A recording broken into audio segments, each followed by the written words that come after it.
Baiklah teman-teman, di bab 8 ini kita akan membahas dua poin penting, yaitu yang pertama desain industri dan yang kedua yaitu rahasia dagang. Nah, jadi di dua poin ini kita akan membahas em, dengan struktur. Yang pertama yaitu latar belakang, kedua pembahasan, dan yang ketiga kesimpulan. Nah, yang pertama kita akan membahas mengenai desain industri. Nah, teman-teman ketahui, desain industri merupakan salah satu cabang ilmu hukum hak kekayaan intelektual yang diatur dalam Undang-Undang Nomor 31 Tahun 2000 tentang desain industri. Nah, desain industri ini disahkan oleh Presiden Republik Indonesia pada tanggal 20 Desember tahun 2000. Undang-Undang Desain Industri sejak diundangkan pada tahun 2000 sampai sekarang ini belum pernah mengalami perubahan. Lain halnya dengan undang-undang di hak kekayaan intelektual lainnya seperti hak cipta, paten, dan merek yang telah mengalami beberapa kali perubahan untuk disesuaikan dengan TRIPS.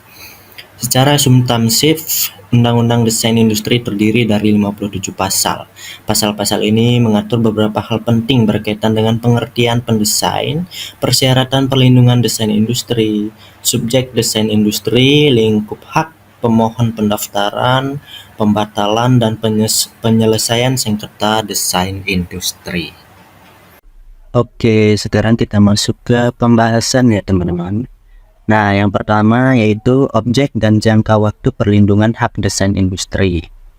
Nah, menurut Undang-Undang Desain Industri yang menjadi objek perlindungan hukum desain industri adalah untuk desain industri yang baru, novelty, dan telah terdaftar pasal pasal 2 ayat 1 Undang-Undang Desain Industri yang menyatakan hak desain industri diberikan untuk desain industri yang baru. Nah, jadi ketentuan ini sejalan dengan pasal 25 ayat 1 persetujuan TRIPS. Hal inilah bahwa hanya desain industri yang mempunyai kebaruan saja yang dapat diberikan perlindungan hukum dan dengan sendirinya dapat didaftar. Itu ya teman-teman. Nah, yang selanjutnya yaitu subjek hak desain industri serta hak dan kewajiban pemegangnya. Pada dasarnya yang menjadi subjek desain industri adalah pendesain, yaitu orang yang menghasilkan rancangan desain industri itu sendiri. Nah, seperti dalam pasal 6 Undang-Undang Desain Industri menyatakan yang berhak memperoleh hak desain industri adalah pendesain atau yang menerima hak tersebut dari pendesain. Nah, yang B dalam hal pendesain terdiri atas beberapa orang secara bersama. Hak desain industri yang diberikan kepada mereka secara bersama kecuali jika diperjanjikan lain. Gitu ya teman-teman. Oke teman-teman, jadi kesimpulannya yaitu dari yang saya paparkan sebelumnya, mulai dari subjek, objek, desain industri, pasal berapa yang mengaturnya, kapan dia disahkan gitu.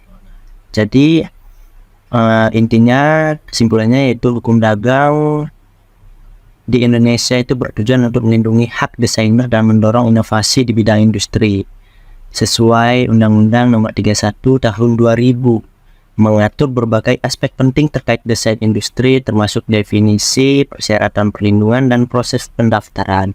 Penegakan hukum HKI merupakan prioritas untuk menekankan pembajakan dan mendukung para pemegang HKI.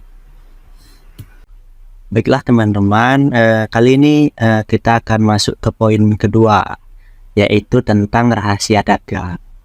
Nah, teman-teman ketahui, menurut ketentuan pasal 1 angka 1 Undang-Undang Rahasia Dagang, menerangkan bahwa rahasia dagang adalah informasi yang tidak diketahui oleh umum di bidang teknologi atau bisnis, mempunyai nilai ekonomi karena berguna dalam kegiatan usaha dan dijaga kerahasiaannya oleh pemilik rahasia dagang.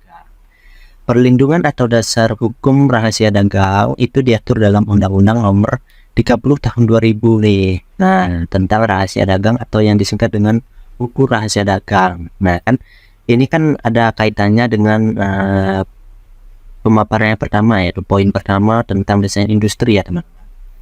Nah, jadi sebagaimana diterangkan pada pasal 3 ayat 1 Undang-Undang Rahasia Dagang. Rahasia dagang mendapat perlindungan apabila informasinya bersifat rahasia, mempunyai nilai ekonomi, dan dijaga kerahasiaannya melalui sejumlah upaya.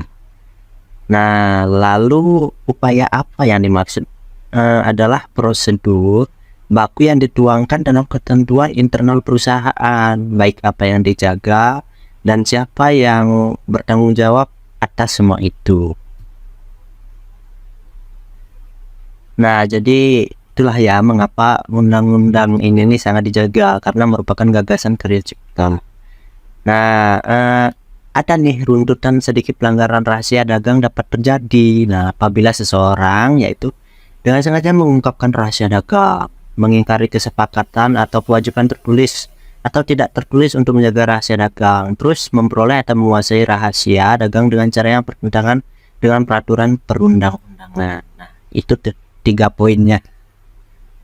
Baiklah teman-teman, kita akan memasuki pembahasan ya. Yang pertama kita bahasakan adalah apa saja hak pemilik rahasia dagang. Nah, pemilik rahasia dagang memiliki hak untuk menggunakan rahasia dagang miliknya, memberikan lisensi kepada pihak lain, dan melarang pihak lain untuk mengungkapkan rahasia dagang kepada pihak ketiga untuk kepentingan komersial. Nah, hak rahasia dagang yang dimiliki oleh pemilik dapat beralih atau dialihkan dengan cara yang pertama itu pewarisan, kedua itu hibah, ketiga itu wasiat, yang keempat itu perjanjian tertulis, dan yang terakhir ya ada sebab-sebab yang lain dibenarkan oleh peraturan perundang-undangan.